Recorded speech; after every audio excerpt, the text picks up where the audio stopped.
Hello दोस्तों।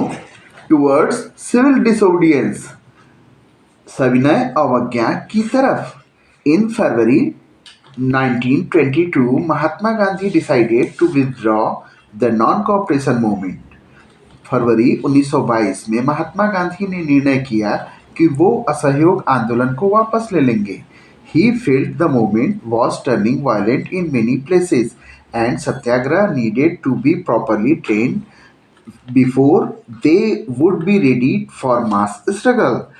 तो उन्होंने ये महसूस किया कि आंदोलन अब हिंसक रूप ले रहा है बहुत से स्थानों पर, तो सत्याग्रहियों को और अच्छी तरह ट्रेनिंग या प्रशिक्षण दिया जाना चाहिए जिससे कि वो बड़े स्तर पर जन आंदोलन या संघर्ष कर सकें। With in the Congress, some leaders were by now tired of mass struggle and wanted to participate in election to the provincial council and had been set up by the Government of India Act of 1919। और इसी समय कांग्रेस के कुछ नेता ऐसे थे जो इतने विस्तृत स्तर के संघर्ष से थक चुके थे और वो चाहते थे कि क्षेत्रीय परिषदों में चुनाव लड़कर वो उसमें बैठे और जाएं, जो कि गवर्नमेंट ऑफ इंडिया एक्ट के 1919 में हुआ था। They felt that it was important to oppose British policies within the council, argue for reform, and also demonstrate the above these council were not only democratic truly। तो यहाँ पर हम देखते हैं कि उन्होंने महसूस किया कि ये बहुत ज़रूरी है कि हम लोग ब्रिटिश नीतियों का विरोध उनके परिषदों में जाकर करें, बहस करें और सुधार की मांग करें और प्रदर्शन करें और उन परिषदों को हम ये बताएं कि आप वास्तव में प्रजातांत्रिक नहीं हैं। C.R. Das and Motilal Nehru formed the Swaraj Party within the Congress to argue for a return to council politics। तो C.R. दास और मोतीलाल नेहरू ने स्वराज पार्टी की स्थापना की और कांग्रेस में भी ये बहस शुरू हुआ कि परिषदीय राजनीति के तरफ हम आगे बढ़ें। But younger leaders like Jawaharlal Nehru and Subhash Chandra Bose pressed for more radical mass agitation and for full independence. लेकिन जो युवा नेता थे जैसे कि जवाहरलाल नेहरू और सुभाष चंद्र बोस, इन्होंने ये दबाव डाला कि इसे और भी अधिक जन आंदोलन के रूप में किया जाना चाहिए जिसे हमें पूर्ण स्वतंत्रता मिले। In such a situation of internal debate and dissension, two factors again shaped Indian politics towards the late 1920s।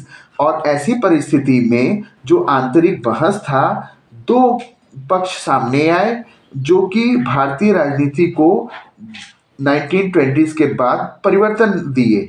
The first was the effect of world wide economic depression. पहला था पूरे विश्व स्तर पर आर्थिक मंदी। Agriculture prices began to fall from 1926 and collapsed after 1930। और जो कृषि मूल्य था वो बहुत तेजी से 1926 से गिरने लगा और बिल्कुल टूट गया 1930 तक। As the demand for agriculture goods fell and export decline, peasant found it difficult to sell their harvest and pay their revenue।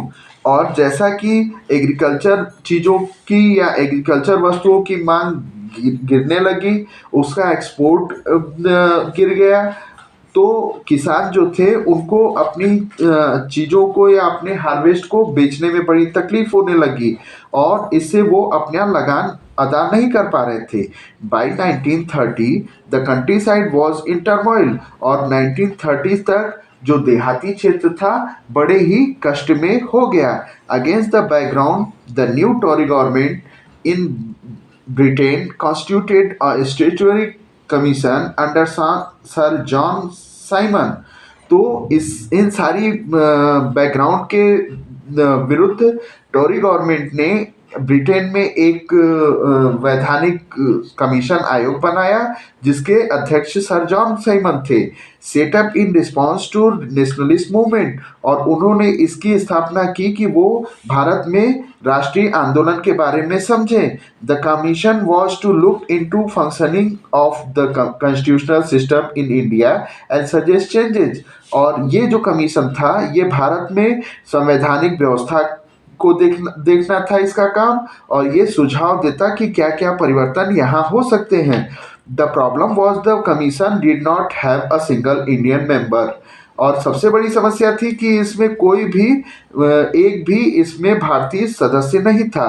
They were all British, ये सभी ब्रिटिश से थे।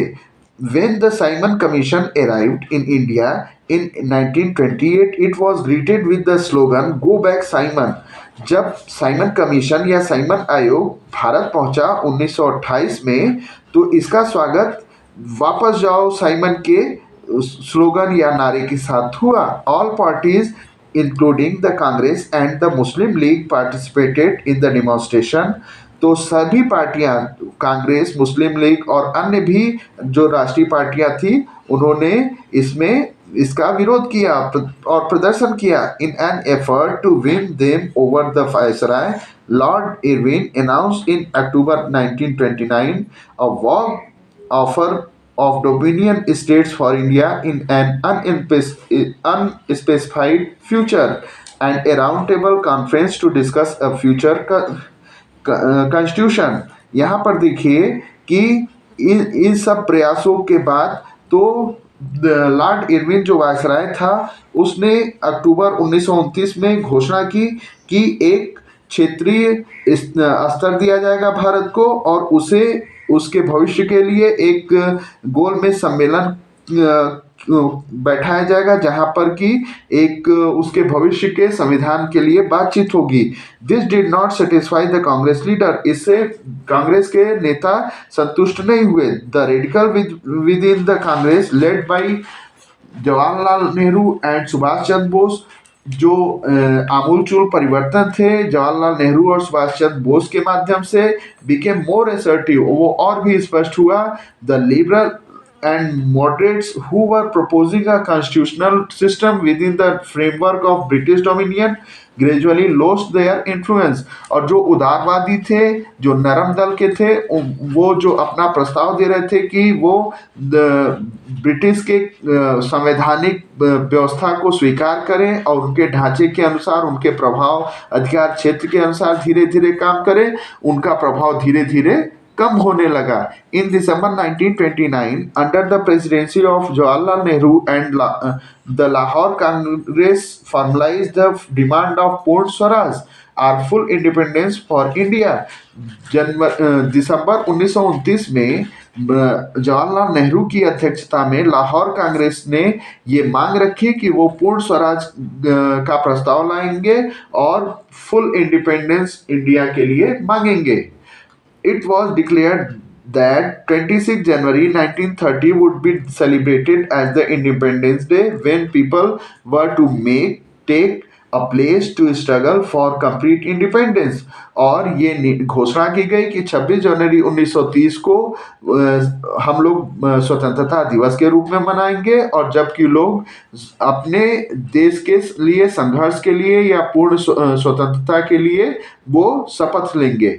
But the celebration attracted very little attention, लेकिन ये जो celebration था ये बहुत कम ही लोगों का इस पर आकर्षण था। So Mahatma Gandhi had to find a way to relate this abstract idea of freedom to more concrete issue of everyday life। तब महात्मा गांधी ने ये समझा कि हमें और भी जन आंदोलन बनाने के लिए या जनता को इससे जोड़ने के लिए इस स्वतंत्रता को और भी जमीनी जरूरतों या रोज की जरूरतों में जोड़ना पड़ेगा।